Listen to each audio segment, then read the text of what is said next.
Assalamualaikum warahmatullahi wabarakatuh. Selamat pagi, salam sejahtera untuk kita semua. Baik, pada hari ini kami akan menyampaikan materi pelajaran Bahasa Indonesia kelas 9 tingkat SMP. Semoga anakku sekalian dapat mengikuti secara seksama. Baik, materi kita pada hari ini yaitu kami akan menyampaikan tentang materi teks cerpen.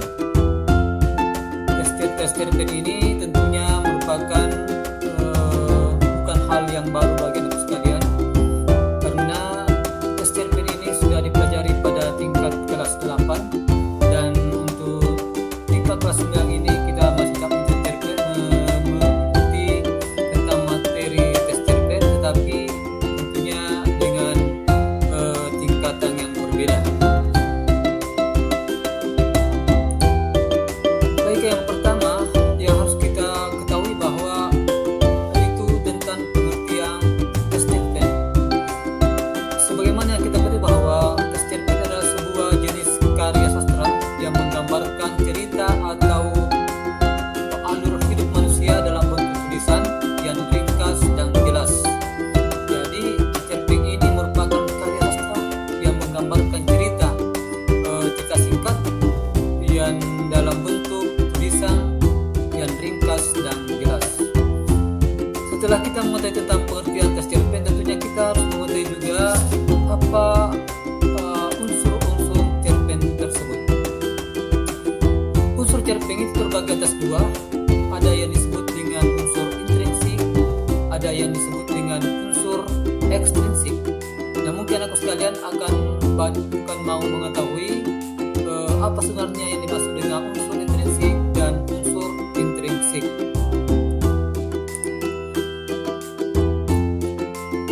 Unsur intrinsik adalah,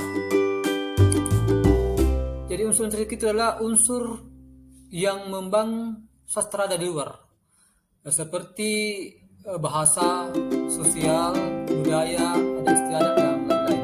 Sedangkan unsur intrinsiknya itu terdiri atas tema, tokoh, penokohan, alur, latar, sudut pandang pengarang, dan amanat. Di samping mengetahui tentang struktur cerpen intrinsik dan ekstrinsik, tentunya kita akan mengetahui lebih jauh bagaimana dengan struktur teks cerpen tersebut. Struktur cerpen ini terbagi atas, yang pertama ada disebut dengan orientasi, komplikasi, evaluasi, resolusi, dan koda. Nah, untuk mengetahui pengertian-pengertian daripada struktur teks cerpen tersebut ini, saya akan menyampaikan satu persatu pengertian daripada seluruh struktur tes. Yang pertama adalah kami akan menyampaikan tentang apa yang dimaksud dengan struktur orientasi. Orientasi itu adalah berupa bagian dengan waktu, suasana, tempat dalam cerita yang cerita pendek tersebut yang menjawab sebuah pertanyaan, kapan, di mana, serta bagaimana. Jadi dari orientasi itu muncul sebuah suasana. Jadi muncul sebuah suasana dan tempat di mana peristiwa itu terjadi.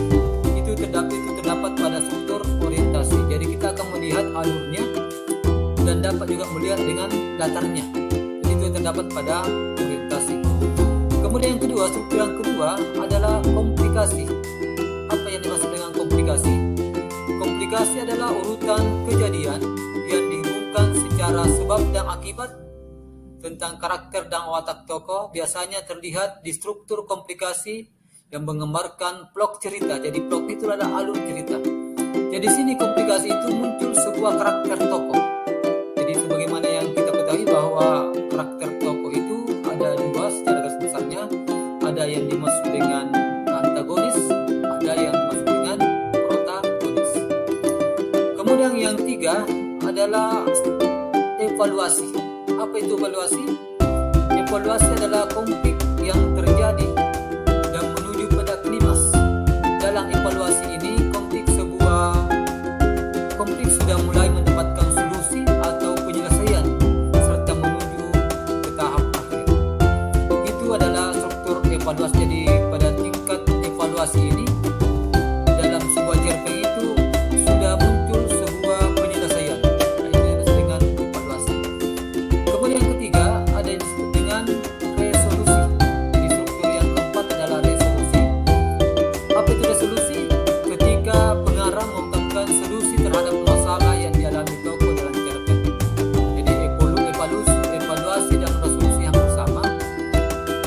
Jadi ini kalau evaluasi tingkat masalahnya semakin rumit, sedangkan resolusi ada masalahnya itu sudah bisa mendapat solusi, mendapat jalan keluar dari masalah yang dihadapi sebuah tokoh. Kemudian yang selanjutnya adalah ada yang dimaksud dengan koda. Jadi koda ini adalah nilai atau pelajaran apa yang bisa kita ambil dari sebuah cerpen. Jadi pembaca ini mendapat sebuah pelajaran yang baik ketika dia membaca sebuah cerpen.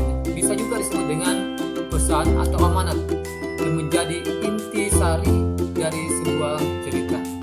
Nah, anak sekalian, itulah sebuah materi cerpen yang sempat saya sampaikan. Mudah-mudahan dapat bermanfaat untuk anak sekalian, dan insyaallah kita akan lanjutkan pada pertemuan berikutnya, dan mudah-mudahan anak sekalian masih tetap mengikuti materi pelajaran bahasa Indonesia dengan baik. Sekian, terima kasih. Assalamualaikum warahmatullahi